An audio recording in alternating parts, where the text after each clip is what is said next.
अस्सलाम वालेकुम जी। आज हम नया चैप्टर स्टार्ट कर रहे हैं, जियोमेट्रिकल ऑप्टिक्स। इसमें हम लाइट के बारे में सीखेंगे, लाइट की नेचर के बारे में थोड़ी सी डिस्कशन करेंगे और इसके अलावा लाइट की जो करेक्टरिस्टिक्स होंगी एज ए वेव उनको डिस्कस करेंगे। तो सबसे पहले तो थोड़ी सी हिस्ट्री के बारे में मैं बता दूं। इसकी स्टार्ट में जब अर्ली 17 यानी 17 सेंचुरीज का स्टार्ट था, तो तब जो है ना वो लाइट की नेचर के बारे में जो है ना वो स्टडी स्टार्ट की न्यूटन ने, एक थ्योरी पुट की थी। उससे पहले स्पीड ऑफ लाइट के बारे में भी डिफरेंट एजम्पशन थी कि स्पीड ऑफ लाइट जो वो इनफाइनाइट है, वो कोई टाइम नहीं लेती है एक जगह से दूसरी जगह जाने में।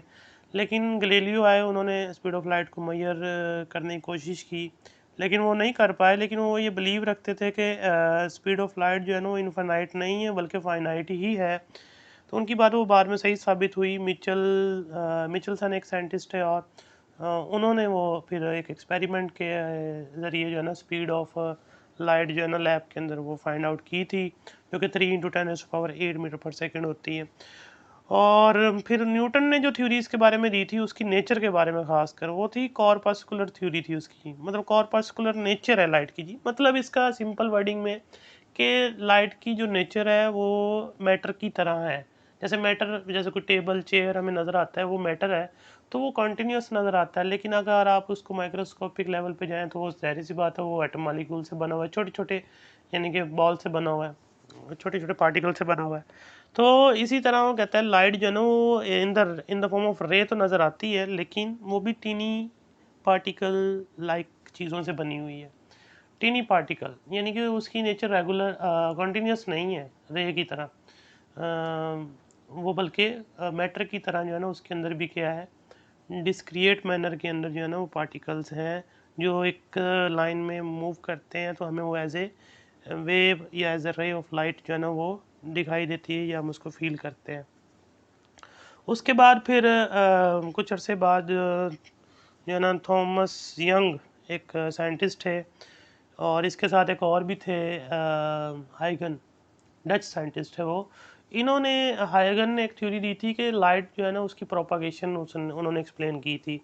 लाइट की प्रोपागेशन वो उन्होंने बताया कि अकॉर्डिंग टू वेव होती है, यानी वेव्स की थ्योरी के अकॉर्डिंग। यानी लाइट को एक वेव कंसिडर किया, न्यूटन की थ्योरी के बिल्कुल ऑपोजिट। यानी न्यूटन की थ्योरी तो ये थी ना कि लाइट छोटे छोटे पार्टिकल पर मुश्तमिल होती है, पार्टिकल लाइक नेचर शो करेगी। तो लेकिन क्या है कि जो हाइगन थे, हाइगन ने क्या कहा कि लाइट जो है ना ट्रैवल करेगी, प्रोपागेट करेगी, in the form of wave करेगी। उसके बाद फिर जो यंग एक्सपेरिमेंट हुआ, थॉमस यंग ने एक्सपेरिमेंट किया, उसमें ये प्रूव कर दिया वेव नेचर ऑफ लाइट, जिसका उस एक्सपेरिमेंट का नाम इंटरफेरेंस है। इंटरफेरेंस करवाया लाइट का। इंटरफेरेंस करना वेव्स की प्रॉपर्टीज़ है, वो आप फर्स्ट ईयर में सीखेंगे, वहाँ यहाँ तो नहीं है वो। तो वो लाइट जो है वो इंटरफेरेंस कर रही थी, तो इससे प्रूव हो गया कि लाइट वेव नेचर रखती है। उसके बाद फिर लाइट ने डिफ्रैक्शन शो की, उसके बाद अगले एक्सपेरिमेंट्स के अंदर पोलराइजेशन शो की, जिससे उसकी longitudinal nature, sorry transfer nature का पता चला। तो जो बात थी वो न्यूटन की वहीं जो है ना वो दब गई, क्योंकि जो एक्सपेरिमेंट हुए वो किसकी फेवर में जा रहे थे, वेव नेचर ऑफ लाइट की यानी कि फेवर में जा रहे थे। लेकिन फिर बाद में 100 साल बाद, यानी जब 19 सेंचुरी स्टार्ट हुई, तो ये एक्सपेरिमेंट जो है ना वो उसमें हुए थे 18 के स्टार्ट में। तो अब ये जो 19 का स्टार्ट हुआ, फिर कुछ फिनोमिना से जो है ना वो ऑब्जर्व किए जाने लगे। एक उनके नाम मैं आपको बता देता हूँ, सेकेंड ईयर में आप मॉडर्न फिजिक्स के अंदर वो स्टडी करेंगे। वो फोटो इलेक्ट्रिक इफेक्ट और फिर कॉम्पटन इफेक्ट, पेयर प्रोडक्शन, तो ये वाली चीज़ें जो थी, ब्लैक बॉडी रेडिएशन भी, ये फिनोमिनाज ये शो कर रहे थे कि लाइट जो है ना वो वेव नेचर नहीं रखती, बल्कि पार्टिकल लाइक नेचर रखती है। पार्टिकल लाइक से मतलब ये है कि पार्टिकल की तरह एक्ट करती है।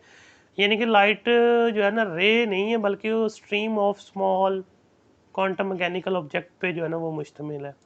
यानी कि छोटे छोटे पैकेट्स की फॉर्म में आती है एनर्जी, कॉन्टीन्यूस रे की फॉर्म में नहीं आती।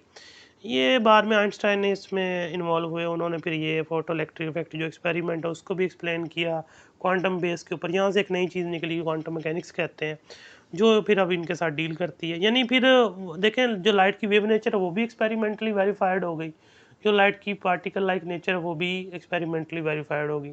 अब लाइट की ड्यूल नेचर है, अब हम लाइट को ड्यूल नेचर कंसिडर करते हैं और फिर आगे फर्दर बात चलेगी, हाइगन प्रिंसिपल आ गया, सॉरी हाइजनबर्ग प्रिंसिपल आ गया, शेरोडिंगर आ गए, उन्होंने फिर जो है ना लंबी चौड़ी डिटेल इसके बारे में बताई। तो वो फिर हम जब उस लेवल पे जाएंगे आप तो डिस्कस करेंगे उसमें। तो फिलहाल स्टार्ट करते हैं। पहला टॉपिक जो है इसका है reflection of waves, sorry reflection of light है।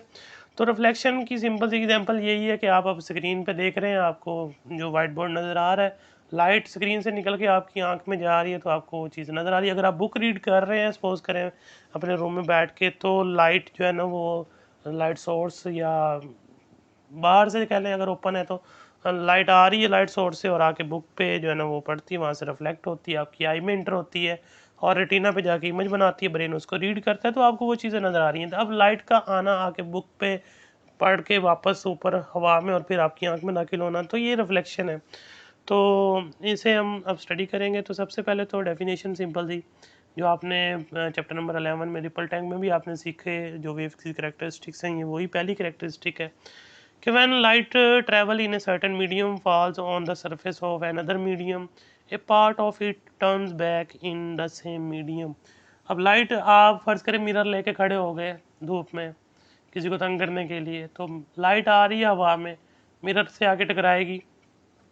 अब हवा एक मीडियम है, सामने मिरर जो है आपने पकड़ा है वो एक और मीडियम है, तो लाइट आके मीडियम मिरर पे टकराएगी और रिफ्लेक्ट बैक हो जाएगी एयर में, डायरेक्शन उसकी क्या हो जाएगी, चेंज हो जाएगी। जो आपने मिरर का एंगल रखा होगा उस एंगल पे वो रिफ्लेक्ट हो जाएगी और उसके बाद वो जाके किसी और जगह पे जाकर स्ट्राइक करेगी। तो मिरर जो है ना वो थोड़ी बहुत लाइट ऑब्जॉर्ब भी करेगा क्योंकि इम्प्योरिटीज़ शामिल होती हैं, तो इसलिए लिखा हुआ है part of it turn back. तो रिफ्लेक्शन के कुछ लॉज हैं वो एक्सपेरिमेंट के ज़रिए, ये जो डायग्राम है सॉरी उसके ज़रिए एक्सप्लेन करते हैं। सपोज करें ये आपके पास एक प्लेन मिरर है, प्लेन मिरर जिसमें आप डेली शीशा देखते हैं घर में, वो उसकी बैक एंड जो है ना सिल्वर पेंट होती है, लाइट टोटली रिफ्लेक्ट होती है। तो इसकी सरफेस पे एक नॉर्मल, ये नॉर्मल जो है ना इमेजिन करना होता है वहाँ पे, जब मिरर होता है मिरर पे ड्रा तो नहीं करेंगे हम इस तरह।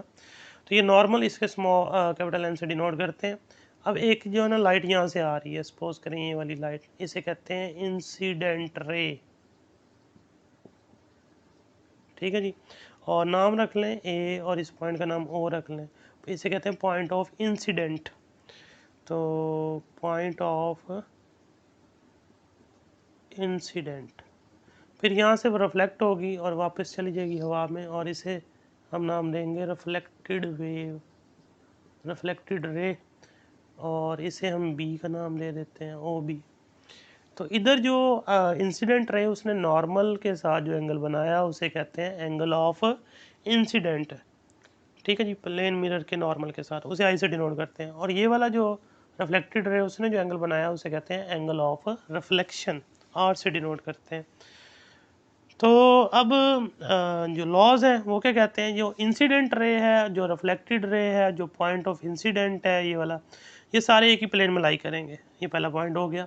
दूसरा पॉइंट ये कहता है कि जो इंसिडेंट एंगल है वो रिफ्लेक्टेड एंगल के इक्वल रहेगा, यानी अगर आप मिरर की पोजीशन चेंज करते हैं तो सामने रिफ्लेक्टेड जो लाइट है उसका देखें जो पोजीशन वो चेंज होगी, तो definitely angle of incident change होगा, एंगल ऑफ रिफ्लेक्शन भी चेंज हो जाएगा, लेकिन रहेंगे दोनों इक्वल ही।